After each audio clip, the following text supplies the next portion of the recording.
తీసుకొని వరకు అటును నిలిచి ఉండేది వారితో చెప్పాను. చాలా. అలాగే మార్కు సువార్త 16:15. మరియు మీరు సర్వలోకములకు వెళ్ళి సర్వసృష్టికి సువార్తను ప్రకటించుడి. నమ్మి బాప్తిస్మం పొందినవాడు రక్షింపబడును, నమ్మని వారికి శిక్ష విధింపబడును. సో ఈ రకంగా ఏంటంటే దేవుడు మొదటి వాగ్దానాన్ని నెరవేర్చారు, పరిశుద్ధాత్మని ఇస్తూ వస్తానని. ఆయన తన యొక్క పరిశుద్ధాత్మని ఆయన వెళ్ళిన ఒక 10 days కి ఇచ్చేశారు. కానీ మళ్ళీ నేను తిరిగి వస్తానన్న మాటని ఇంకా నెరవేరుస్తూ రాలే. కానీ మనం ఎరగలేము. దశలోనికి రాసిన పత్రికలో 5వ అధ్యాయంలో చెప్పబడుతూ వస్తుంది, దొంగ ఏ జామున వస్తాడో, ఏ టైం వస్తాడో, ఏ డేట్ని వస్తాడో ఎవ్వరూ ఎరగలేము. కానీ ప్రభు యొక్క దేవం కూడా ఎలా ఉంటది? దొంగ వల్లే ఆయన వస్తానన్నాడు. సో ఇప్పుడు ఏంటంటే ఆయన ఎప్పుడు వస్తారని మనం చెప్పలేము. కానీ ఆయన ఎప్పుడు వచ్చినా నువ్వు సిద్ధపడి ఉన్నావా? నువ్వు సిద్ధపడి ఆయనతో వెళ్ళాలంటే ఒకే ఒక్క మార్గం, నువ్వు మారు మనసు పొంది నీ పాప క్షమాపణ నిమిత్తమై నీవు వాటిని ఒప్పుకొని బాప్తిసం పొంది నీవు రక్షణ పొందాలి. మారు మనసుకు తగిన ఫలాన్ని నీవు జీవిస్తూ వచ్చినప్పుడు మాత్రమే నీవు ఆయనతో పాటు తిరిగి ఆయన ఎప్పుడైతే వస్తారో మనం అప్పుడు వెళ్తూ రాగలం. మనం చూసుకుంటూ వచ్చినట్లయితే దశలోనికి రాసిన మొదటి పత్రిక 5వ అధ్యాయము,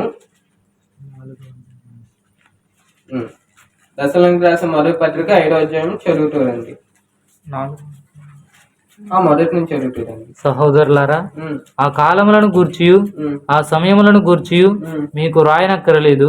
రాత్రి వేళ దొంగ ఎలాగ వచ్చునో అలాగే ప్రభు దినం వచ్చునని మీకు బాగుగా తెలియను.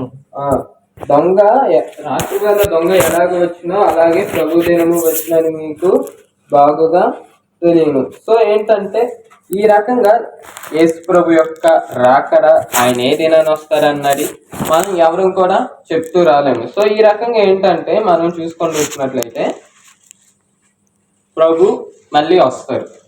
ఆయన 2 ప్రామిసెస్ చేశారు, ఈ 6వ దినాన్ని వెళ్ళిపోతూ వస్తానంటూ.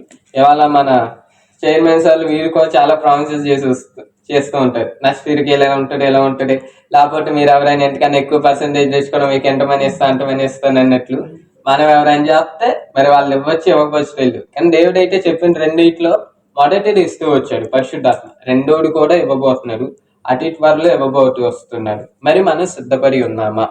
దేవుడు మరలా ఆయన తిరిగి వచ్చినప్పుడు స్థలాలు సిద్ధపరిచి ఉన్నాయి, వెళ్ళడానికి మనం సిద్ధంగా ఉన్నామా?